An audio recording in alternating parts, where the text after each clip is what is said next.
மனிதர் உணர்ந்து கொள்ள இது மனித காதல் அல்ல, காதல் அல்ல.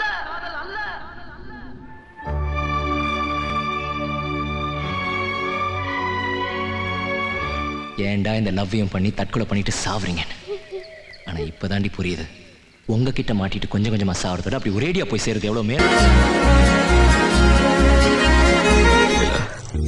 மேக்னாவை மறக்கவே முடியல. லவ் யாரையாவது தேடி பிடிக்க முடியுமா? காதலிக்கணும்னு தேடி போனா அது காதல் இல்லை ஜெசி. இப்படி காதல் ததும்பும் பல கதைகள் பார்த்தாகிவிட்டது. உண்மையான காதல் என்பது என்ன?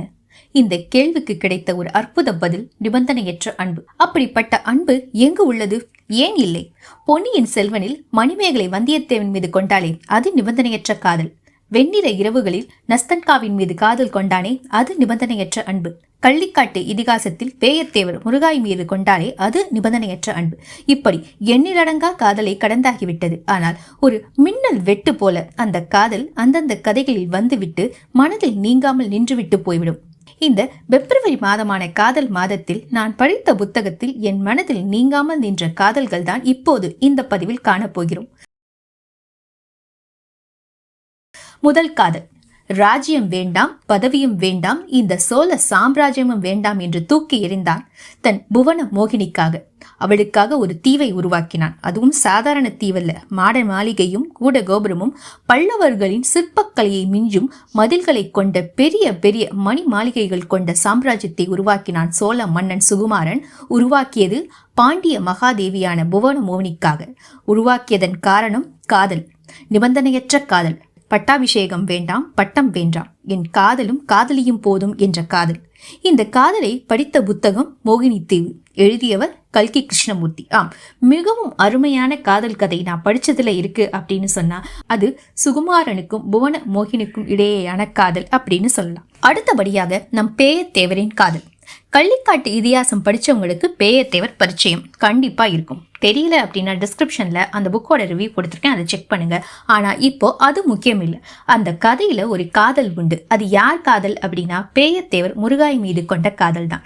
அது எப்படியான காதல் அப்படிங்கறத நம்ம புரிஞ்சுக்கணும் அப்படின்னா புத்தகத்துல 23வது அத்தியாயம் பக்கம் 200 எழுத்தாளர் பல காதல்கள் பத்தி சொல்லியிருப்பாரு. அந்த பல காதல்ல ஒரு காதலா முருகாயி மீது பேயத்தேவர் கொண்ட அன்பு எப்படியானது அப்படிங்கறத சொல்லியிருப்பாரு. நான் வாசிக்கிறேன், கேளு. உனக்குள்ளும் அது இருக்கிறது, எனக்குள்ளும் அது இருக்கிறது. 4 கண்களுக்கு மட்டும் மினுக் மினுக் என்று அது மின்னுகிறது. வட்டமிட்டு சுற்றி வரவும் இல்லை, திட்டமிட்டு சொல்லவும் முடியவில்லை. 2 மனசிலும் கணக்கிறது ஒரே பாரம். இறுதி வரை இறக்கி வைக்கவே இல்லை. கடைசியில் பிரிகிறோம் இதயங்களுக்குள் குழிவெட்டி பாரங்களை புதைத்துக் கொண்டு. இப்படியான ஒரு காதல் தான் பேயத்தேவருக்கும் முருகாயுக்கும் உள்ள காதல். இது எப்படிப்பட்ட காதல் அப்படிங்கிறதுக்கு பேரை நம்மளையே வச்சுக்க சொல்லிட்டாரு எழுத்தாளர். சவரத் தொழிலாளியின் மகள் முருகாயி. கண்ணாடியில் தன் சிகையை பார்க்கும்போது பின்னாடி நிற்கும் முருகாயின் அழகு அவனை கண் சிமிட்டாமல் பார்க்க வைக்கும். அவன்தான் பேயத்தேவர். ஊரின் பெரிய தேவரின் மகன், பெரும் செல்வாக்கு கொண்டவன். பிரச்சனை இதுதான், ஜாதி. ஆனால் வாலிப முறுக்கு பேயத்தேவருக்கு முருகாயி மீது அலாதியான அன்பு. அவர் முடிவெட்டும் போது அவர் மனது சொன்ன வார்த்தை, அப்பன் கழுத்தில் கத்தி வைக்கிறான், மகள் நெஞ்சில் அருவா வைக்கிறான்.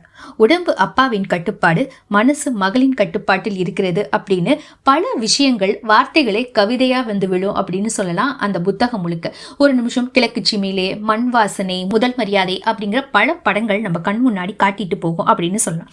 அப்போ சவரன் பண்ணிட்டு இருக்கும் போது கத்தி தெரியாம கழுத்துல பட்டு ரத்தம் சொட்ட அதை பார்த்த முருகாயி பதறி அடிச்சுட்டு பஞ்சு எடுத்துட்டு வர. அப்பதான் முருகாயிய முதல்ல பேயத்தேவர் பாக்குறாரு. பார்த்தோன்னே அந்த ரத்தம்லாம் கண்ணுக்கு தெரியல. என்ன கண்ணுக்கு தெரிஞ்சுது அப்படின்னா முருகாயி.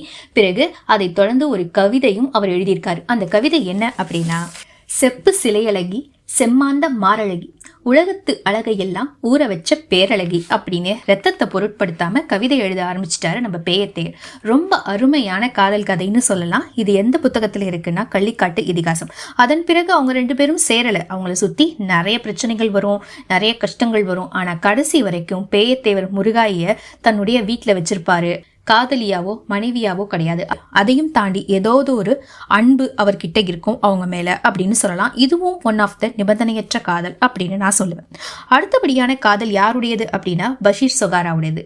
எந்த புத்தகத்துல எடுத்திருக்கேன் அப்படின்னா அது பாலிய கால சகி. எல்லா காதலுமே திருமணத்துல தான் போய் முடியணுமா? ஒருவேளை காதல்ல தோல்வி அடைஞ்சிட்டோம் அப்படின்னா இறப்பதான் தேர்ந்தெடுக்கணுமா அப்படின்னு சொல்லி, இது ரெண்டுமே இல்லை, வாழ்க்கையின் யதார்த்தம் ரொம்ப வேற மாதிரி இருக்கு அப்படின்னு சொன்ன ஒரு புத்தகம் தான் என்னது அப்படின்னா பால்ய கால சிறை. புத்தகம் முழுக்க முழுக்க காதல் தான். சிறு வயதுல பள்ளி பருவத்தில் ஆரம்பிக்கிறது அறியாத காதல். கதையின் நாயகன் மஜீத், நாயகி சொகாரா இருவரும் சேர்ந்து சிறு வயதில் தோட்டம் அமைக்கிறாங்க மஜீத்தோட வீட்டில். மரம் வளர்கிறது போல அவங்க 2 பேருக்கும் இடையே காதலும் வளருது. மஜீத் வீட்டை விட்டு போக அவளுக்கும் வேற ஒருவனுடன் திருமணம் ஆகுது. வரதட்சணை கொடுமையால இவளை அடிச்சு திரும்பவும் துன்புறுத்தி அவங்க அம்மா வீட்டுக்கே அனுப்புறாங்க. பிறகு சொகாராவுடைய நிலமும் ரொம்ப மோசமாயிடுது. மஜீத்தோட நிலைமையும் ரொம்ப மோசமா இருக்கு.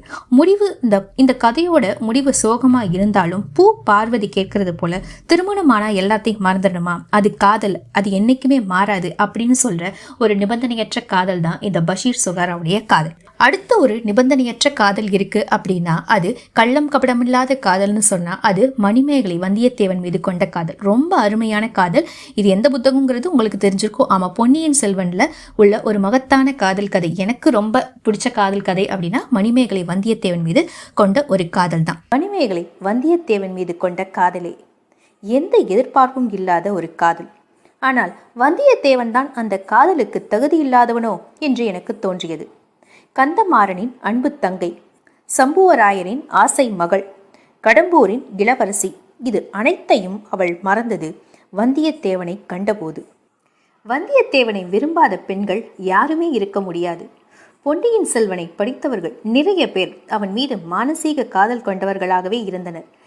கல்கியின் வரியில் வந்தியத்தேவனை வர்ணிக்கும் ஒவ்வொரு எழுத்துக்களும் அபாரம். அவனின் காற்றில் பறக்கின்ற முடிகள் 1000 பெண்களை தன் வசியப்படுத்தியது. அவனின் வீர தீர செயல்கள் இது போதுமே என்று தோன்றும். அவன் பெண்களிடம் பேசிய தருணம், அட இப்படி கூட பெண்களை மயக்க முடியுமா என்று தோன்ற வைக்கும்.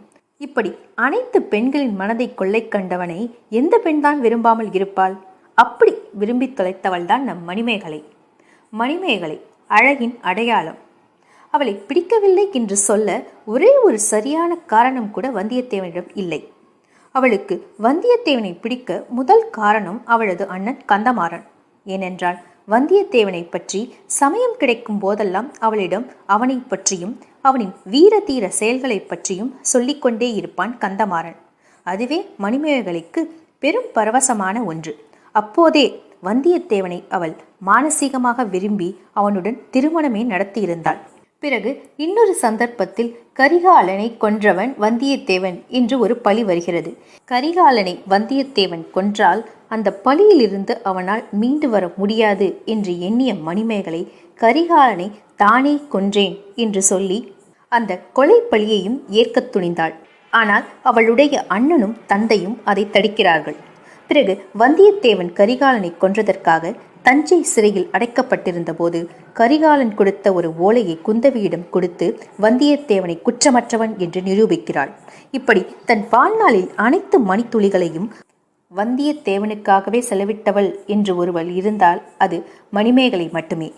பிறகு ஒரு கட்டத்தில் இவள் இப்படி வந்தியத்தேவன் மீது பைத்தியக்காரத்தனமாக காதல் கொண்டதை உணர்ந்த கந்தமாறன் தான் கோபத்தில் வந்தியத்தேவனை கொன்றதாக சொல்ல அடுத்த கணமே பக்கத்தில் உள்ள வாளை எடுத்து கோபக்கனலோடு அதை கந்தமாறன் மீது வீசுகிறாள். அடுத்த நொடி மணிமேகலை மயக்கம் அடைகிறாள். பிறகு ஒரு சந்தர்ப்பத்தில் கந்தமாறனும் வந்தியத்தேவனும் தன் கண் முன்னாடியே உயிருடன் நின்ற போதும் அவர்கள் இருந்து கற்பனையில் தன்னுடன் பேசுவதாக எண்ணிக்கொள்கிறாள். ஆம், நிஜமாகவே மணிமேகலை தன்னிலை மறந்து புத்தி சுவாதீனம் இல்லாமல் போகிறாள். என்னை பொறுத்தவரை ஒரு உன்னதமான காதல் அப்படின்னா அது இந்த காதல் தான் சொல்லுவேன். அடுத்தபடியாக ஒருவர் மீது காதல் தோன்றினால் அந்த நூல் இலையை தாண்டாமல் இருப்பது ஒரு அழகு அப்படின்னு சொல்லலாம். அப்படி ஒரு அழகான காதல் தான் அவன் நஸ்தன்கா மீது கொண்டது. இந்த புத்தகம் இடம்பெற்ற காதல் எது அப்படின்னா வெண்ணிற இரவுகள். யார் எழுதியிருக்காங்கன்னா ஃபியோதர் தாஸ்வாக்கி அப்படிங்கிறவர் எழுதியிருக்கார். நம்ம ஸ்வீட் நத்திங்ஸ்னு சொல்வோம் இல்லையா, அந்த மாதிரி ஒரு இரவு தான் அந்த 2ஆம் இரவுன்னு சொல்லலாம். அந்த இரவுல கதாநாயகனா வர்ற அவரோட வாழ்க்கையில நடந்த விஷயங்களை நஸ்தன்கா கிட்ட சொல்றாரு. அன்னைக்கு தான் அவளோட பெயர் நஸ்தன்கா அப்படிங்கிறது அவனுக்கு தெரியுது.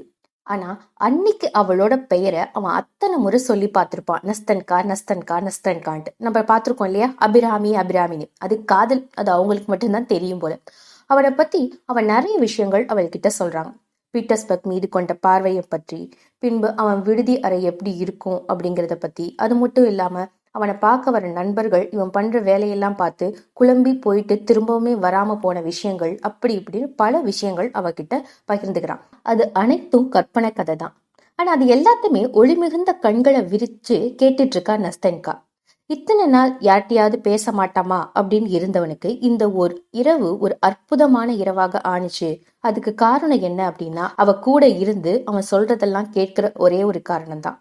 அப்போவும் அவனோட காதலை அவள்கிட்ட சொல்றதுக்கு சில பீடிகைய அவள்கிட்ட போடுறான். ஆனா நஸ்தன்கா அதை தடுத்துறான். ஒரு சில நட்புல காதல் அப்படிங்கிற வார்த்தை வந்துச்சு அப்படின்னா அது பிறகு நட்பா மட்டும் தொடராது. அந்த நூலிலை உறவு மிகவும் அழகான ஒன்றுன்னு சொல்லலாம். நட்பை தாண்டி ஒருத்தவங்கள நமக்கு பிடிச்சாலும் அதை வெளியில சொல்லாம பழகுற உணர்வு வித்தியாசமானது. அதை தான் நஸ்தன்கா அவகிட்ட விரும்பினான். ஆனா கதாநாயகனுக்கோ இத்தனை காலத்தை நம்ம வீணாக்கிட்டோம் இவளை தேடாம பார்க்காம அப்படின்னு அவன் யோசிக்கிறான். நமக்கு ஒரு சிலரை பார்த்தோன்னு தோணும் இல்லையா, அந்த மாதிரி கதாநாயகனுக்கு இந்த உறவை முறிச்சுக்கிறதுக்கு மனம் இல்லை. அதனால நஸ்தன்கா சொல்றதை கேட்டுக்கிறான். போதும், இது போதும். இந்த வாழ்நாளிற்கு இந்த இரவில் நான் பேசிய இந்த வார்த்தைகள் போதும் அப்படின்னு நினைக்கிற அந்த காதலன், அந்த விஷயம் ஒரு நிபந்தனையற்ற காதலுக்கான அடையாளம் அப்படின்னு தான் நான் சொல்லுவேன். அடுத்தபடியாக நான் பார்த்த காதல் சாவித்திரி தன் கணவன் மீது கொண்ட காதல். தன் உயிரையே துச்சமாக எண்ணினாள். இந்திரா சௌந்தரராஜனின் நாயகி. கதையின் பெயர் அவள் ஒரு சாவித்திரி. தன் கணவனுக்கு பெரும் விபத்து நேர்ந்து அதில் இருந்து அவனை காக்க மலைமேல் ஏறி ஒரு அரிய வகை பூவை பறிக்க வேண்டும் என்கிறது அந்த கதை. அதை எடுக்க பல போராட்டங்களை தாண்டி போகிறாள். இறுதியில் வெற்றியும் அடைகிறாள். பலி நெடுக நாக சீண்டல் உள்ளது. பல அமானுஷ்யங்களை சந்திக்கிறாள். இன்னும் நிறைய கஷ்டங்கள் வந்தாலும் காதலுக்காகவும் தன் காதல் கணவனுக்காகவும் அனைத்தையும் தாங்கிக் கொள்கிறாள். இதுவும் ஒரு நிபந்தனையற்ற காதல் அப்படின்னு தான் சொல்லுவேன். இப்படி பல காதல்கள் தமிழ் புத்தகத்துல நம்ம படிச்சிருக்கோம். இதெல்லாம் ஒரு சாம்பிள் தான். இது இல்லாம இன்னும் நிறைய காதல்கள் தமிழ் புத்தகங்கள்ல இருக்கு. அது இன்னும் நம்ம புரட்டப்படாத பக்கங்களா தான் இருந்துட்டு இருக்கு அப்படின்னு சொல்லலாம். பாட்டி தாத்தா காதலுக்கு வயசாகிடுச்சு. அம்மா அப்பா காதலும் வயசாக ஆரம்பிச்சிடுச்சு. இன்னும் வயசாகாம இருக்கிறது காதலுக்கு மட்டும்தான். உண்மையான காதல் உங்களுக்கு கிடைச்சிச்சு அப்படின்னா அதை விட்டுறாதீங்க, கெட்டியா பிடிச்சுக்கோங்க அப்படின்னு தான் சொல்லுவேன். எதனால அப்படின்னா அப்படிப்பட்ட காதலுக்கு சக்தி ரொம்பவே அதிகம். இது போல நீங்க படிச்ச புத்தகத்துல உங்களுக்கு கவர்ந்த காதல் ஏதாவது இருந்தது அப்படின்னா அதை கமெண்ட்ஸ்ல சொல்லுங்க. மற்றவங்களும் அதை பார்த்து தெரிஞ்சுக்கட்டும். தேங்க்யூ.